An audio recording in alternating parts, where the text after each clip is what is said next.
Sudahkah kita renungan hari ini? Tahukah Anda kita punya podcast untuk renungan setiap hari, yang mulai tayang setiap malam pukul 21 WIB, bisa didengarkan pada pagi hari. Podcast kita bisa didengarkan di Spotify dan lain-lain.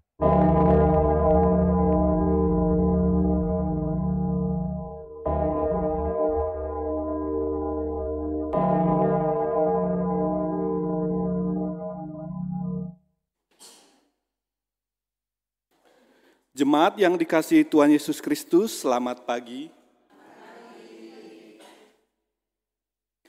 Puji syukur kita panjatkan kehadirat Tuhan yang Maha Kuasa karena begitu besar kasih-Nya kepada kita semua, sehingga kita boleh berkumpul dan beribadah kembali di tempat ini secara hybrid dan juga live streaming melalui kanal YouTube GKI Sarua Indah.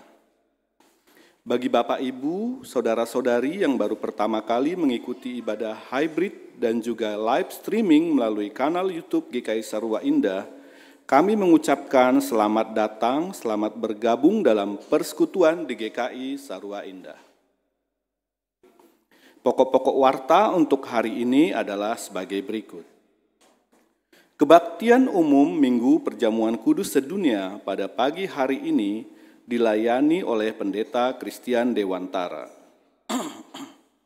Kebaktian remaja dan sekolah minggu pada pagi hari ini digabung dalam ibadah umum. Mohon perhatian jemaat. Bidang kesaksian dan pelayanan. Pelayanan di PWK Hana akan diadakan pada hari Kamis 10 Oktober pukul 10 WIB. Pelayan firman Pendeta Christian Dewantara, Majelis Pendamping Penetua Emmanuel Marina, MC Ibu Hartati Sembiring. Tempat ruang ibadah PWK Hana Kedaung Ciputat. Tuhan memberkati pelayanan kita. Pembagian dana gota akan diadakan pada hari Kamis 10 Oktober 2024. Waktu pukul 13 sampai dengan pukul 16 WIB. Tempat sekretariat. Mohon perhatian jemaat penerima dana gota. Penggalangan dana Komisi Diakonia dalam rangka mempersiapkan pelaksanaan kegiatan pasar murah dan pemeriksaan kesehatan gratis di lahan Sukabakti pada tahun 2025, maka kami mengadakan penggalangan dana untuk mendukung pelaksanaan kegiatan tersebut berupa 1. Kedai Jujur. Kami menjual aneka minuman seharga 5.000. Jemaat dapat mengambil minuman dan melakukan transaksi secara pribadi di kotak yang telah disiapkan. Memasukkan uang pembayaran minuman dan jika ada uang kembalian dapat langsung diambil. Kedua, celengan diakonia. Akan kami letakkan celengan di meja penerima jemaat setiap hari Minggu. Terima kasih atas perhatian dan partisipasinya. Tuhan Yesus memberkati pelayanan kita bersama. PA online Kamis akan diadakan pada hari Kamis 10 Oktober pukul 19.30. Pelayan firman Penetua Sahala Lumban Raja, Majelis Pendamping Penetua Tri Surya Maharani Pasaribu, MC Ibu Tiara Panggabean, tempat Zoom virtual meeting. Mohon perhatian dan partisipasi jemaat. Komisi Usia Lanjut, PA KUL akan diadakan pada hari Jumat 11 Oktober, pukul 10 sampai 12 WIB. Pelayan firman Pendeta Yohanes Augusta Bambang Setiawan, Pendeta GKI Bintaro Utama, Majelis Pendamping Penetua Sahala Lumban Raja, MC Ibu Elizabeth Bati, tempat sekretariat. Mohon perhatian jemaat. Persekutuan doa pagi akan kembali diadakan pada hari Sabtu 12 Oktober, pukul 6 pagi. Pelayan firman Penetua Putu Ayu Wulandari, Majelis Pendamping Penetua Wahyu Kristianti, tempat Zoom virtual meeting. Mohon perhatian dan partisipasi jemaat. Kelas katekisasi akan diadakan pada hari Sabtu 12 Oktober.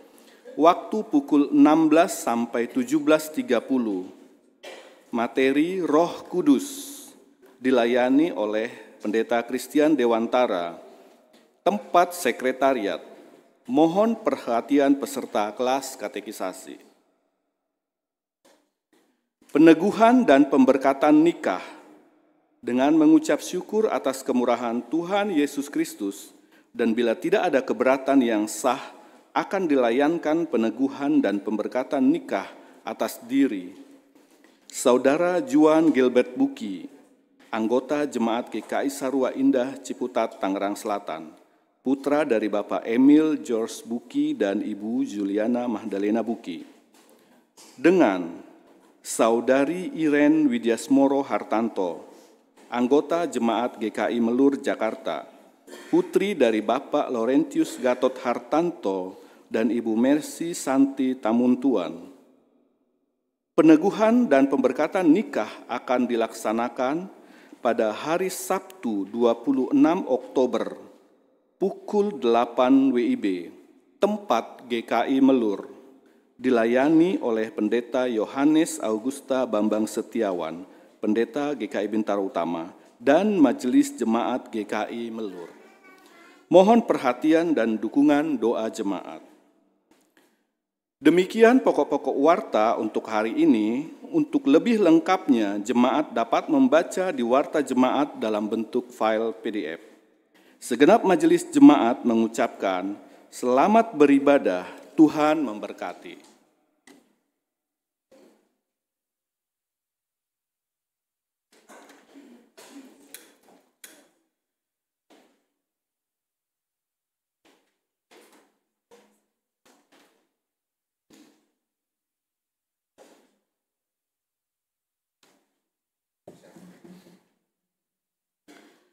Saudara-saudara yang dikasihi Tuhan Yesus, saat ini kita memasuki ibadah minggu pertama bulan Oktober. Gereja-gereja merayakan perjamuan kudus sedunia. Perayaan ini dijiwai oleh semangat kesatuan sebagai tubuh Kristus dalam relasinya dengan sesama dan seluruh ciptaan yang ditetapkan Tuhan sejak dunia dijadikan.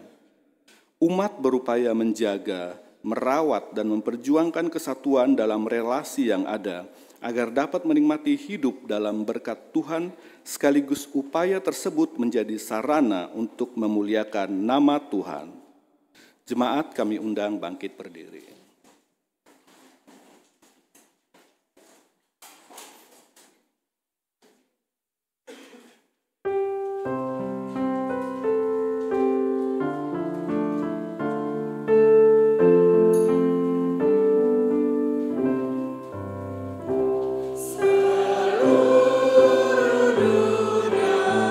Nyanyikanlah, oh Allah.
kita khususkan ibadah pada saat ini dengan pengakuan demikian, bahwa ibadah ini berlangsung dalam nama Bapa, Anak, dan Roh Kudus.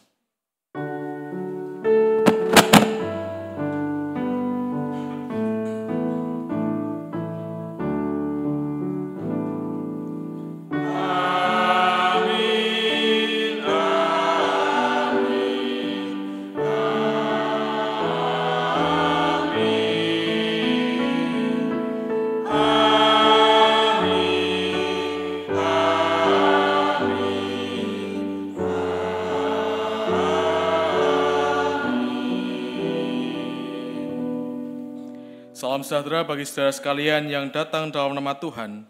Tuhan beserta saudara. Tuhan beserta saudara juga. Silakan.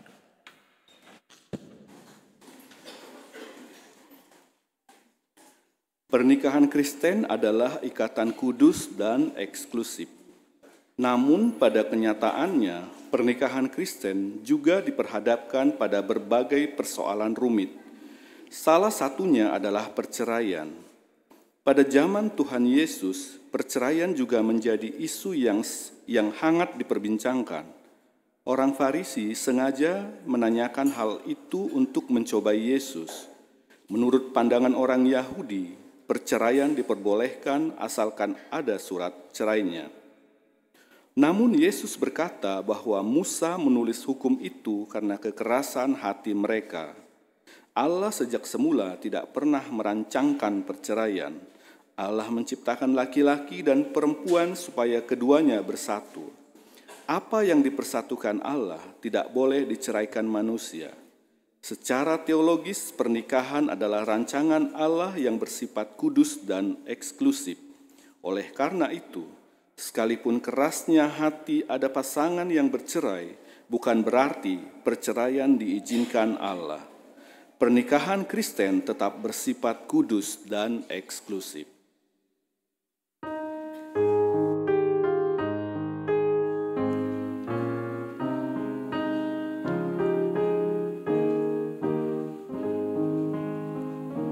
Sempurnakan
pengakuan dosa. Bagi yang belum menikah, berdoalah dan mintalah hikmat bagi Allah agar kita menemukan pasangan yang tepat. Bagi kita yang sudah menikah, hormatilah kekudusan dan eksklusivisme pernikahan. Karena pernikahan yang setia dan penuh kasih adalah rancangan Allah bagi manusia sejak awal penciptaan. Komitmen untuk memperbaiki dan menjaga pernikahan sampai akhir hidup harus terus kita perjuangkan. Umat, kami persilahkan berdoa secara pribadi terlebih dahulu dan saya akan menutupnya dalam doa pengakuan dosa.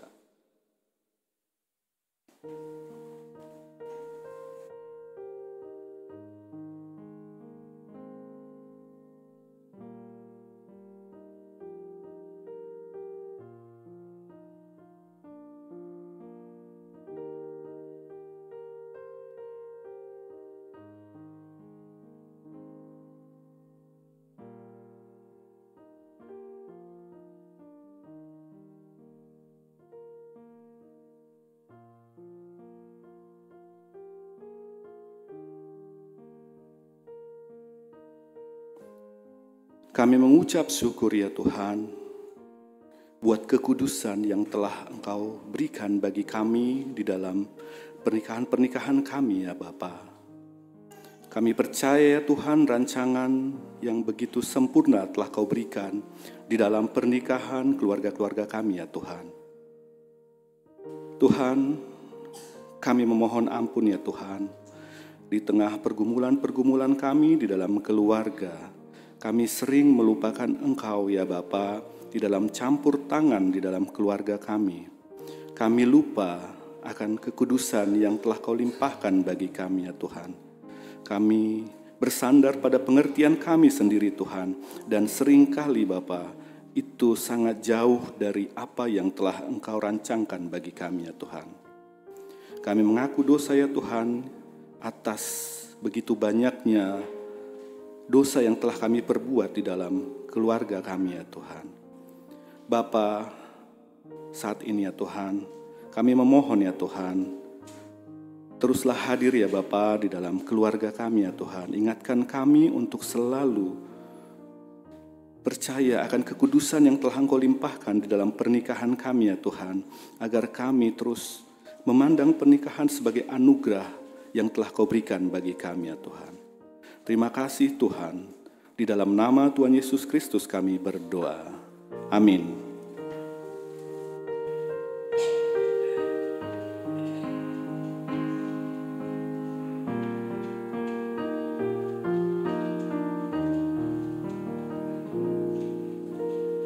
Yesus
Berita anugerah dan petunjuk hidup baru bagi kita diambil dari Efesus pasal 4 ayat 2 sampai 4 yang berbunyi demikian. Hendaklah kamu selalu rendah hati, lemah lembut dan sabar. Tunjukkanlah kasihmu dengan saling membantu. Dan berusahalah memelihara kesatuan roh dalam ikatan damai sejahtera. Satu tubuh dan satu roh, sebagaimana kamu telah dipanggil kepada satu pengharapan yang terkandung dalam panggilanmu. Demikianlah berita anugerah dan petunjuk hidup baru dari Tuhan. Mari kita respon berita anugerah kita dengan mujikan Kidung Jemaat 318, berbahagia tiap rumah tangga.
Mari Bapak Ibu Saudara, sebelum kita merenungkan firman Tuhan, kita berdoa memohon bimbingan Tuhan.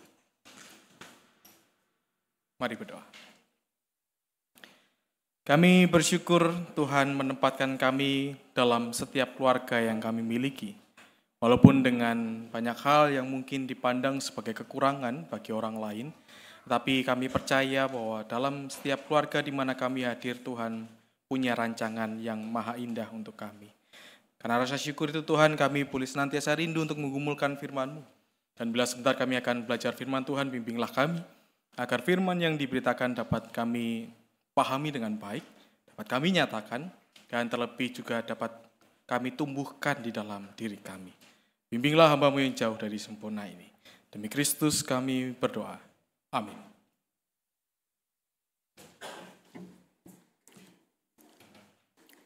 Bacaan 1.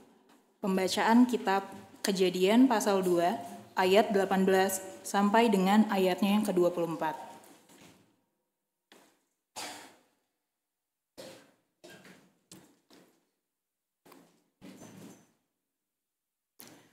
Tuhan Allah berfirman, "Tidak baik kalau manusia itu seorang diri saja. Aku akan menjadikan baginya penolong yang sepadan dengan dia." Lalu Tuhan Allah membentuk dari tanah segala binatang liar dan segala burung di udara. Semuanya dibawa kepada manusia itu untuk melihat bagaimana ia menamainya. Sama seperti nama yang diberikan manusia itu kepada setiap makhluk hidup, begitulah namanya. Manusia itu memberi nama kepada segala ternak, kepada burung di udara, dan kepada segala binatang liar. Tetapi baginya tidak didapati penolong yang sepadan dengan dia. Lalu Tuhan Allah membuat manusia itu tidur nyenyak. Ketika ia tidur, Tuhan Allah mengambil salah satu rusuk darinya, lalu menutup tempat rusuk itu dengan daging. Tuhan Allah membentuk rusuk yang diambilnya dari manusia itu untuk menjadi seorang perempuan, lalu membawa dia kepada manusia itu. Lalu berkatalah manusia itu, "Inilah dia, tulang dari tulangku dan daging dari dagingku. Ia akan dinamai perempuan, sebab ia diambil dari laki-laki. Sebab itu, seorang laki-laki akan meninggalkan ayahnya dan ibunya dan bersatu dengan istrinya, sehingga keduanya menjadi satu daging." Demikianlah sabda Tuhan.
Bacaan 2, pembacaan surat diambil dari Ibrani pasal 1 ayat 1 sampai dengan ayat 4.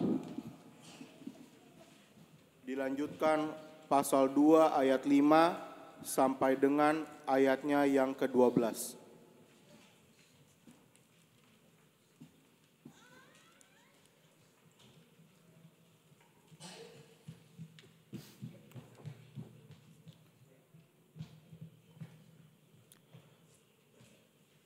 Ibrani pasal 1 ayat 1 sampai dengan ayat 4, dilanjutkan dengan pasal 2 ayat 5 sampai dengan ayatnya yang ke-12. Demikian. Setelah pada zaman dahulu Allah berulang kali dan dengan berbagai cara berbicara kepada nenek moyang kita dengan perantaraan para nabi. Pada zaman akhir ini ia berbicara kepada kita dengan perantaraan anaknya yang telah ia tetapkan sebagai ahli waris segala sesuatu.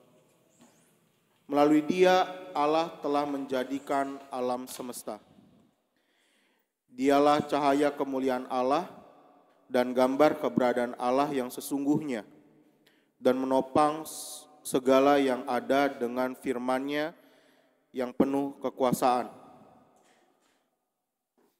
Setelah selesai mengadakan penyucian dosa, ia duduk di sebelah kanan yang maha besar di tempat yang tinggi, jauh lebih tinggi daripada malaikat-malaikat, sama seperti nama yang dikaruniakan kepadanya jauh lebih istimewa daripada nama mereka. Dilanjutkan dengan pasal 2 ayat 5 sampai dengan ayatnya yang ke-12. Sebab bukan kepada malaikat-malaikat telah ia taklukkan dunia yang akan datang, yang kita bicarakan ini. Sebaliknya, ada orang yang pernah bersaksi di dalam suatu nas, katanya, apakah manusia sehingga engkau mengingatnya, atau anak manusia sehingga engkau mengindahkannya? Engkau telah membuatnya untuk waktu yang singkat lebih rendah daripada malaikat-malaikat, dan telah memahkotainya dengan kemuliaan dan hormat. Segala sesuatu telah engkau taklukkan di bawah kakinya. Sebab dalam menaklukkan segala sesuatu kepadanya, tidak ada suatu pun yang ia kecualikan, yang tidak takluk kepadanya. Tetapi sekarang ini kita belum melihat segala sesuatu ditaklukkan kepadanya. Tetapi yang kita lihat ialah bahwa Yesus untuk waktu yang singkat dibuat lebih rendah daripada malaikat-malaikat, dan karena penderitaan maut dimahkotai dengan kemuliaan dan hormat, supaya oleh anugerah Allah ia mengalami maut bagi semua manusia. Sebab memang sepantasnya Allah yang baginya dan olehnya segala sesuatu dijadikan, yaitu Allah yang membawa banyak orang kepada kemuliaan, juga menyempurnakan perintis yang memimpin mereka kepada keselamatan melalui penderitaan. Sebab ia yang menguduskan dan mereka yang dikuduskan, semuanya berasal dari satu. Itulah sebabnya ia tidak malu menyebut mereka saudara. Katanya, aku akan memberitakan namamu kepada saudara-saudaraku dan memuji-muji engkau di tengah-tengah jemaat. Demikianlah sabda Tuhan. Bacaan Injil Yesus Kristus diambil dari Injil Markus pasal 10 ayat 2 sampai 16. Injil Markus pasal 10 ayat 2 sampai 16, demikianlah firman Tuhan. Lalu datanglah orang-orang Farisi, dan untuk mencoba Yesus mereka bertanya kepadanya, apakah seorang suami diperbolehkan menceraikan istrinya? Jawabnya kepada mereka, apa perintah Musa kepada kamu? Jawab mereka, Musa memberi izin untuk menceraikannya dengan membuat surat cerai. Lalu kata Yesus kepada mereka, karena kekerasan hatimulah Musa menuliskan perintah ini untuk kamu. Padahal sejak awal ciptaan Allah menjadikan mereka laki-laki dan perempuan. Sebab itu laki-laki akan meninggalkan ayahnya dan ibunya dan bersatu dengan istrinya, sehingga keduanya itu menjadi satu daging. Demikianlah mereka bukan lagi dua, melainkan satu. Karena itu apa yang telah dipersatukan Allah tidak boleh diceraikan manusia. Ketika mereka sudah di rumah, murid-murid itu bertanya lagi kepada Yesus tentang hal itu. Lalu katanya kepada mereka, siapa saja yang menceraikan istrinya lalu kawin dengan perempuan lain, ia berzina terhadap istrinya itu. Jika si istri menceraikan suaminya dan kawin dengan laki-laki lain, ia berzina. Lalu orang membawa anak-anak kecil kepada Yesus, supaya ia menyentuh mereka, tetapi murid-muridnya memarahi orang-orang itu. Melihat hal itu, Yesus marah dan berkata kepada mereka, biarkanlah anak-anak itu datang kepadaku, jangan halang-halangi mereka, sebab orang-orang seperti inilah yang memiliki kerajaan Allah. Sesungguhnya aku berkata kepadamu, siapa saja yang tidak menyambut kerajaan Allah seperti seorang anak kecil, ia tidak akan masuk ke dalamnya. Lalu ia memeluk anak-anak itu, dan sambil meletakkan tangannya di atas mereka, ia memberkati mereka. Demikianlah Yesus Kristus, yang berbahagia adalah kita yang boleh mendengarkan firman Allah dan yang memeliharanya dalam kehidupan hari lepas hari. Haleluya.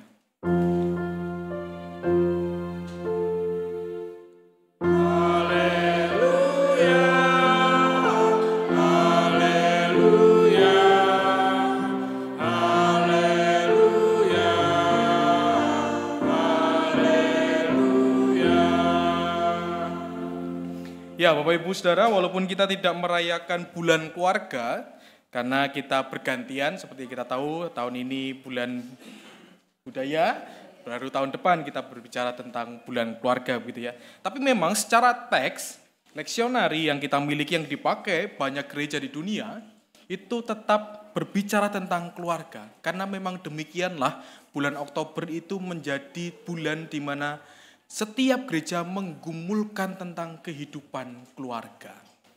Nah, cuman yang menarik, mengawalinya, kenapa teksnya tentang perceraian.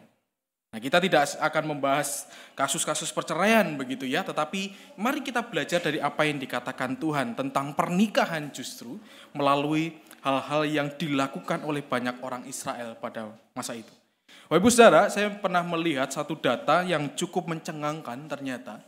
Tahun 2023, kasus perceraian Indonesia itu 340-an ribu.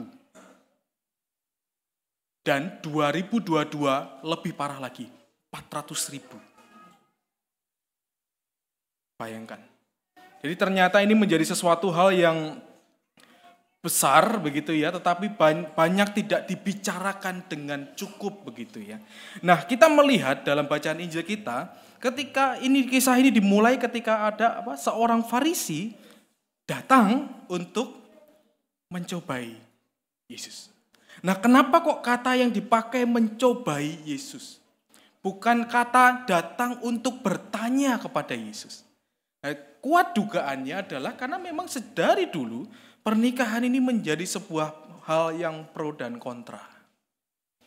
Ada kelompok yang setuju, ada kelompok yang tidak. Tampaknya demikian yang terjadi. Nah, makanya itu Farisi menunggu Tuhan untuk jatuh kepada statement atau argumen yang salah. Dan inilah yang indah yang dikatakan Tuhan. Bahwa Tuhan menunjukkan bahwa pernikahan itu adalah sesuatu yang baik, tetapi mereka juga diajak untuk melihat kembali apa yang mereka percayai.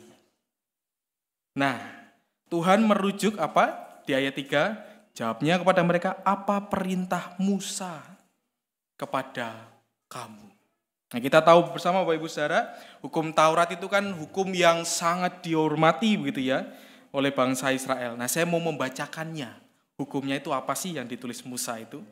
Nah, karena pembatasnya Alkitab cuma 2, saya pakai tutup ini. Jadi di dalam Ulangan 24, di situ dikatakan apa hukum Musa yang banyak dipakai oleh orang-orang Israel. Saya membacakannya untuk kita semua. Misalkan seorang laki-laki mengambil seorang perempuan dan menjadi suaminya, tapi kemudian ia tidak menyukai perempuan itu lagi sebab didapatinya yang tidak senonoh padanya, ia lalu menulis surat cerai dan menyerahkannya ke tangan perempuan itu serta menyuruh dia pergi dari rumahnya. Perempuan itu pun pergi dari rumahnya dan pergi, lalu menjadi istri orang lain. Jika laki-laki yang terakhir ini pun tidak suka lagi kepadanya, lalu menulis surat cerai dan menyerahkannya ke tangan perempuan itu, serta menyuruh dia pergi dari rumahnya. Atau jika laki-laki terakhir yang memperistrinya mati, maka suaminya yang pertama yang telah menyuruh dia pergi itu tidak boleh mengambil dia kembali menjadi istrinya setelah perempuan itu dicemari. Sebab hal itu menjijikkan di hadapan Tuhan. Janganlah engkau mendatangkan dosa atas negeri yang diberikan Tuhan Allahmu kepadamu menjadi milik pusaka. Ada dua kata menarik di sini. Tetapi kemudian ia tidak menyukai. Kalau di dalam Alkitab terjemahan lama, Bapak Ibu Saudara, lebih jelas di ayat 3 itu dikatakan, dan jika laki-laki yang kemudian itu tidak cinta lagi kepadanya. Bayangkan. Ngawur kan? Nggak ada batasan yang jelas. Jadi pernikahan dianggap sebagai sesuatu yang, udahlah. Sudah bosen lah. Sudahlah, karena ternyata tidak menarik lagi mungkin. Dulu mungkin langsing gitu ya, kayak bihun putih gitu. Terus sekarang terus jadi, saya nggak mau ngomong. Saya nggak mau ngomong gitu ya.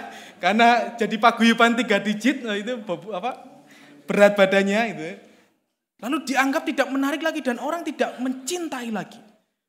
Suaminya tidak mencintai lagi dan dengan mudahnya mengeluarkan surat cerai.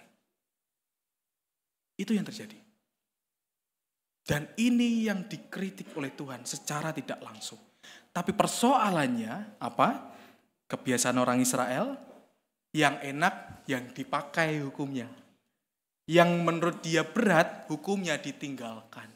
Oleh karena itulah Tuhan mengcounter itu dengan apa yang ditulis di dalam Kejadian tadi. Di dalam bacaan Injil kita pun juga dikatakan di ayat 6, padahal sejak awal ciptaan Allah menjadikan mereka laki-laki dan perempuan. Lalu ayat 8, sehingga keduanya itu menjadi satu daging. Demikianlah mereka bukan lagi dua, melainkan satu. Ayat 9, karena itu apa yang telah dipersatukan Allah tidak boleh diceraikan manusia. Dari hal ini Bapak Ibu Saudara, kita melihat bahwa Tuhan ingin menghendaki pernikahan yang dijalani oleh orang Israel dan termasuk kita saat ini. Jangan memandang pasangan kita, terutama kalau kita masih menghayati kelompok-kelompok patriarki gitu ya, sebagai warga kelas 2 atau pelengkap di dalam hidup kita. Lah ini yang Tuhan tidak mau.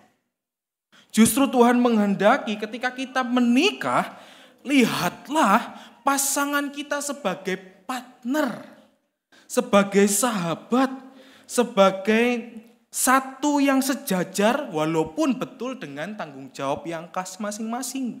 Tetapi Tuhan mengajak melalui hal ini ketika seseorang menikah maka membangun keluarga, lihatlah pasanganmu sebagai yang setara. Kita diajak untuk punya sikap egaliter. Walaupun dengan demikian konsekuensi ayat 9 ini berat. Karena itu apa yang telah dipersatukan Allah tidak boleh diceraikan manusia. Itu berarti apa?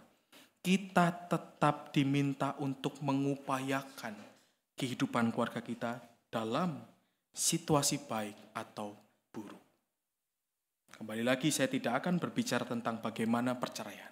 Tetapi ini yang dikatakan Tuhan dan Tuhan mendorong kita untuk memiliki pemaknaan yang benar. Justru melalui teks ini Tuhan ingin menunjukkan apa? Bahwa perempuan itu bukan barang yang bisa diotak-atik. Melalui teks ini Tuhan mau menunjukkan kepada orang-orang Israel secara khusus orang Farisi, perempuan itu bukan sesuatu yang habis manis sepah dibuang. Bukan sesuatu barang yang bisa dibeli nanti lalu dijualkan lagi di OLX gitu misalnya. Tidak begitu.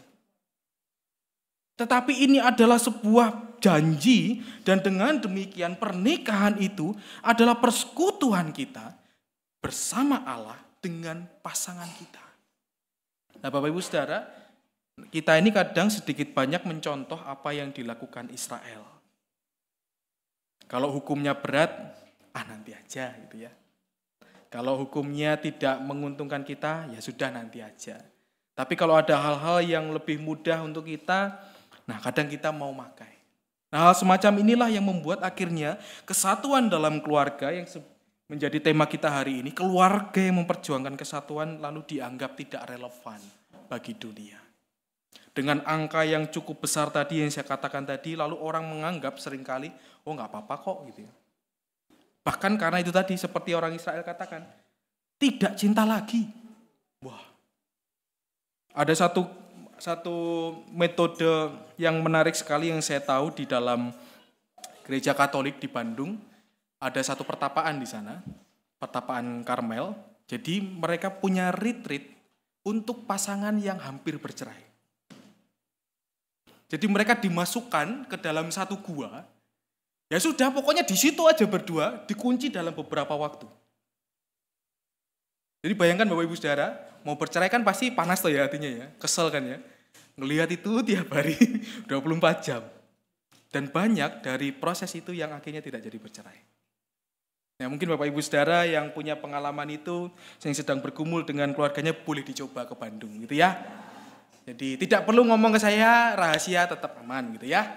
Jadi ini adalah upaya-upaya yang digumulkan yang seharusnya kita lihat dan kita hayati bahwa memang pernikahan bukan sesuatu hal yang sembarangan. Walaupun memang betul Bapak Ibu Saudara, pernikahan itu tidak selalu sesuatu yang mudah. Pernikahan adalah sesuatu yang sangat spesial, ya. Tetapi pernikahan memang bukan sesuatu yang mudah.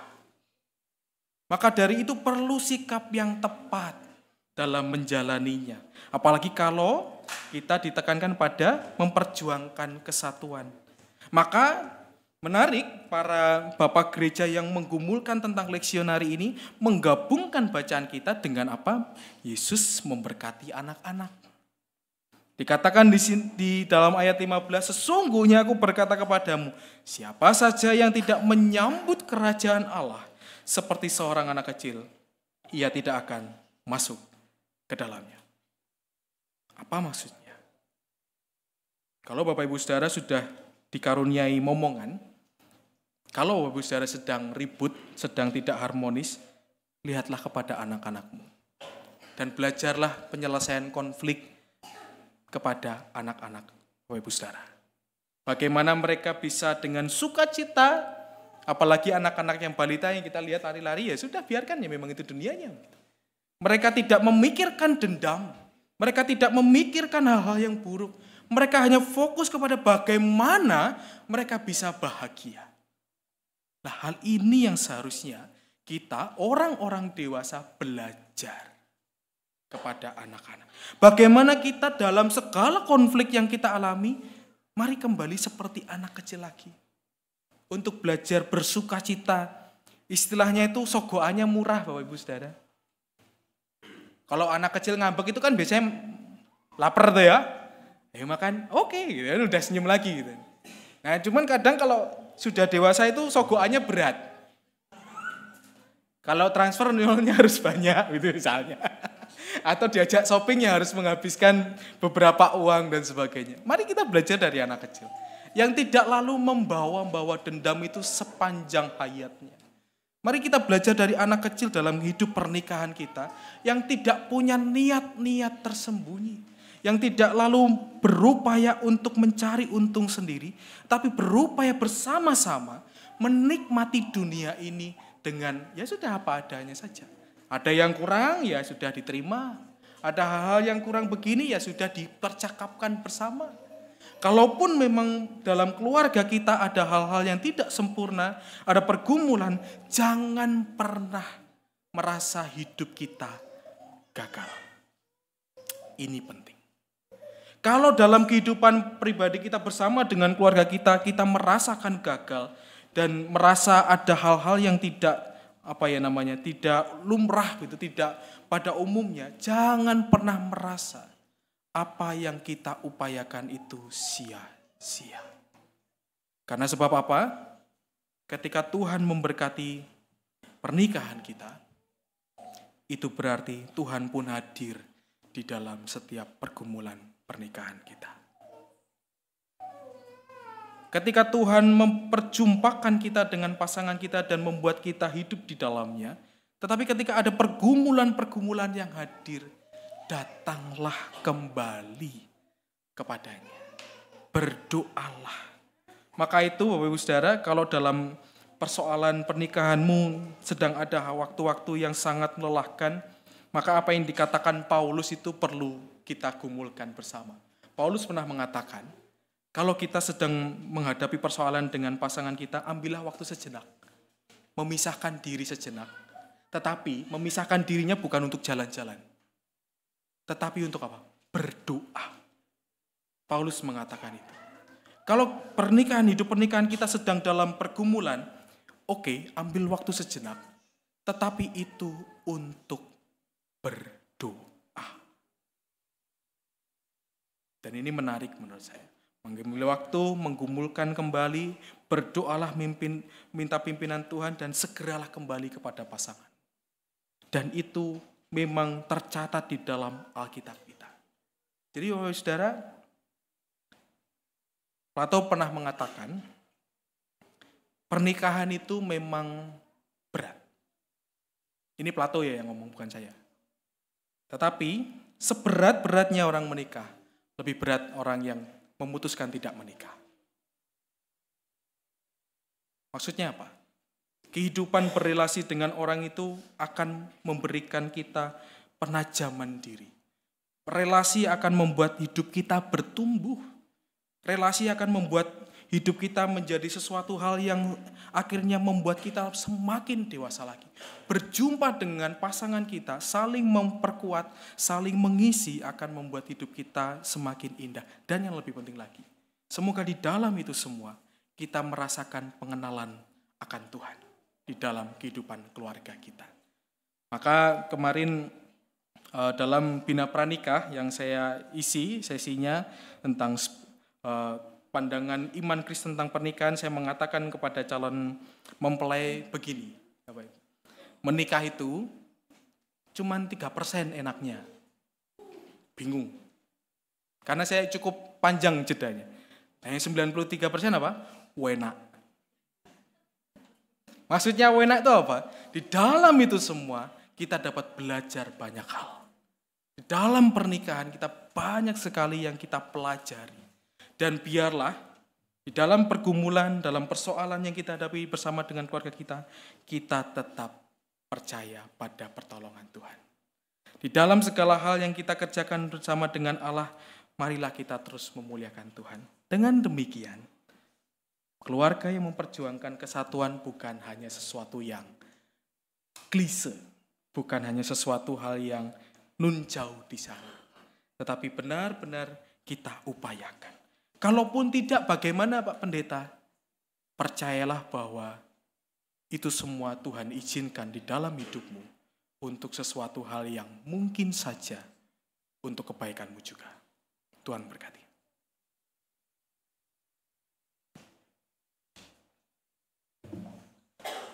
Saat hening untuk kita.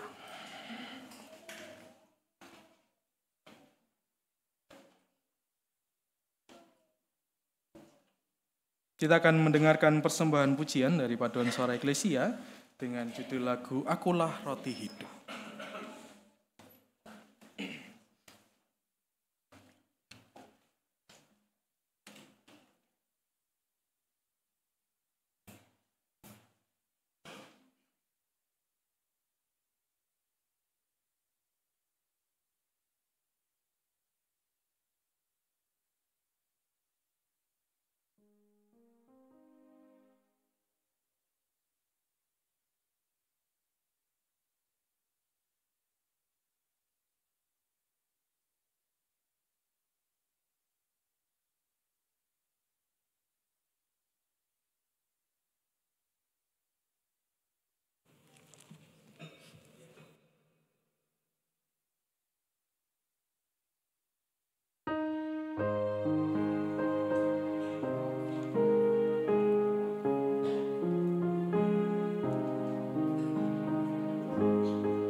Marilah kita bersama dengan umat Allah di masa lalu, masa kini, dan masa depan, mengingat pengakuan pada baptisan kita menurut pengakuan iman rasuli.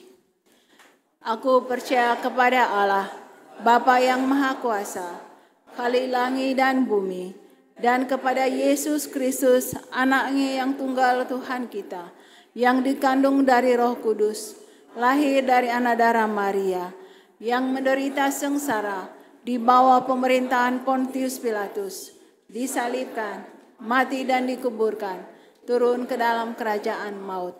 Pada hari yang ketiga, bangkit pula dari antara orang mati, naik ke surga, duduk di sebelah kanan Allah, Bapa yang Maha Kuasa, dan dari sana Ia akan datang untuk menghakimi orang yang hidup dan yang mati.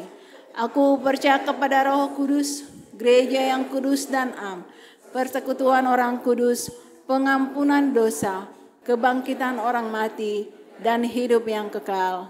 Amin.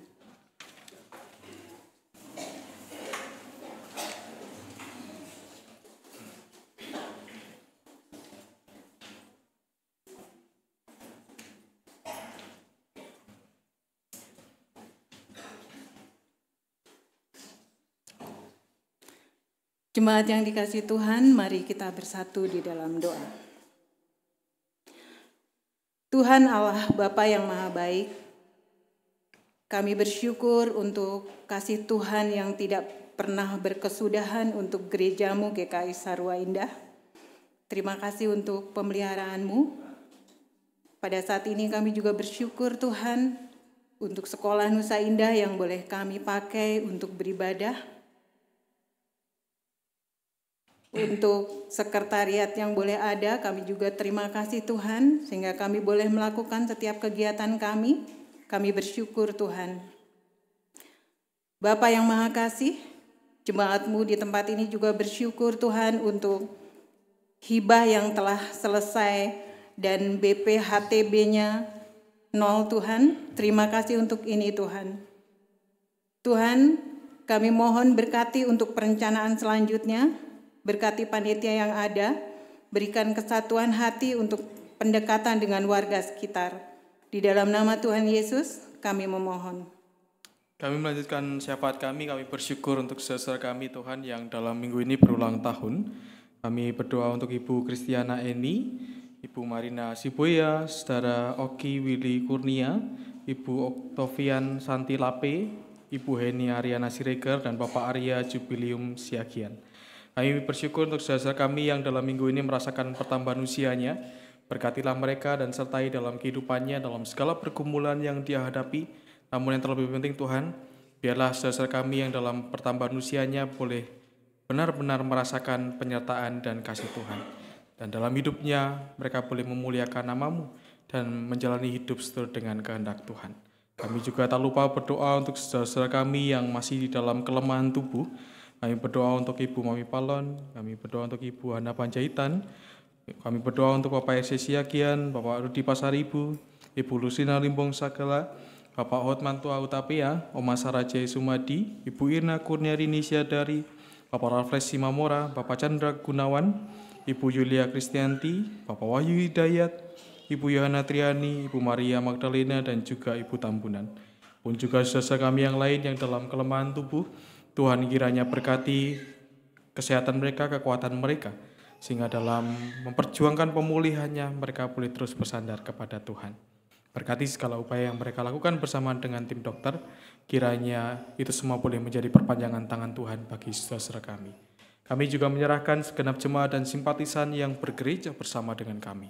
Berkatilah kehidupan mereka masing-masing, berkati keluarga mereka, berkati pekerjaan mereka, usaha mereka, ataupun saudara kami yang masih menggumulkan pekerjaan, menggumulkan pasangan hidup, atau merindukan kehadiran anak di dalam keluarganya, Tuhan sertai segala pergumulan kami. Kami percaya apapun yang kami lakukan dan hadapi saat ini, itu bukan hal yang sia-sia, tetapi ada maksud Tuhan di dalamnya, dan biarlah itu semua yang Tuhan nyatakan dalam kehidupan kami. Kami juga berdoa untuk kehidupan persekutuan kami Tuhan, berkati setiap pelayan di tempat ini, Biarlah kami di dalam kesatuan hati boleh mengerjakan karya pelayanan kami bersama-sama. Dan biarlah dalam itu semuanya kami boleh merasakan kasih Tuhan dalam segala karya yang kami lakukan. Dan bila sebentar kami akan merayakan perjamuan kudus, bimbinglah kami Tuhan, agar perayaan perjamuan kudus ini boleh benar-benar terjadi karena kasih-Mu. Dan di dalam melaksanakan ini semua kami mengingat kebaikan dan karya keselamatan yang Tuhan berikan kepada kami. Demi Kristus kami berdoa. Amin.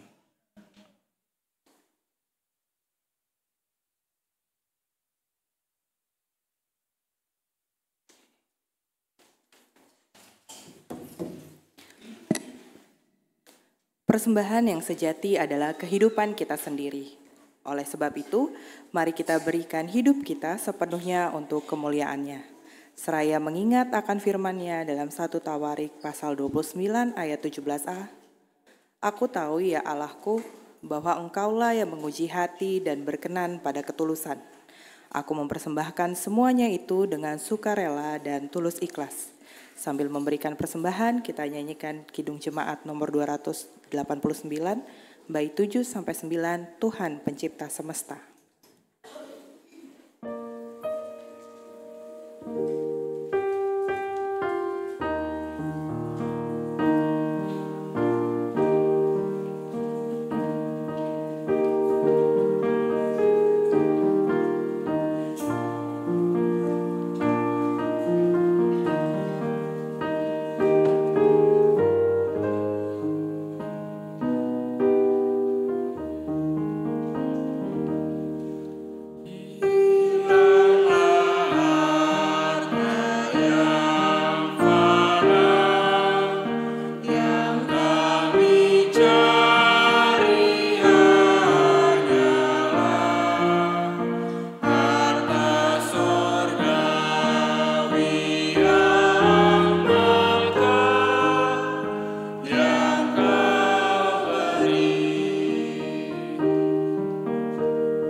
kita berdoa.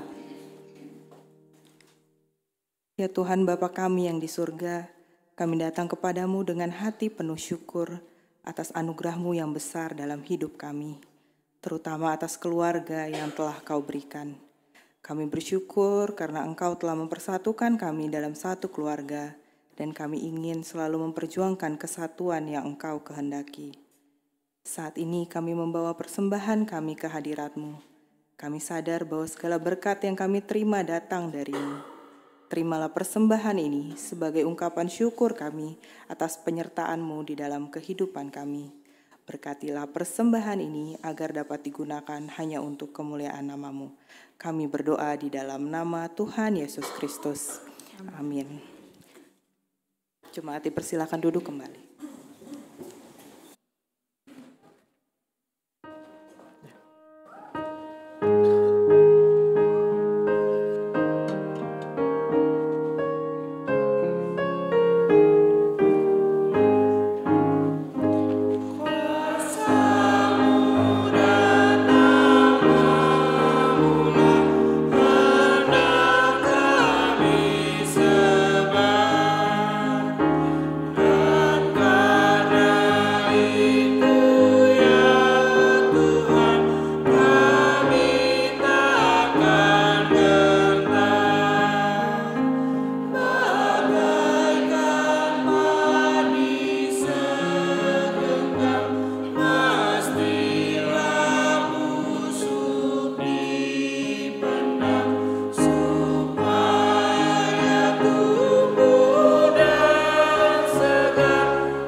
Kini arahkanlah hatimu kepada Tuhan. Kesatuan adalah anugerah yang dipercayakan kepada umat. Tugas kita adalah mengupayakan, memperjuangkan dan merawat kesatuan, agar dalam kesatuan yang terbangun dalam keluarga kita, nama Tuhan dinyatakan dan dimuliakan. Terpujilah Tuhan. Ini terimalah berkat dari Tuhan. Kiranya berkat pemeliharaan Allah Bapa senantiasa hadir dalam keluarga saudara. Kiranya teladan kasih Kristus memampukan saudara hidup bersama dalam kasih dimanapun saudara diutus. Dalam kelembutan dan kerungkuhan Roh Kudus, kiranya saudara setia untuk terus hidup dalam kasih dan menyatakan kesatuan.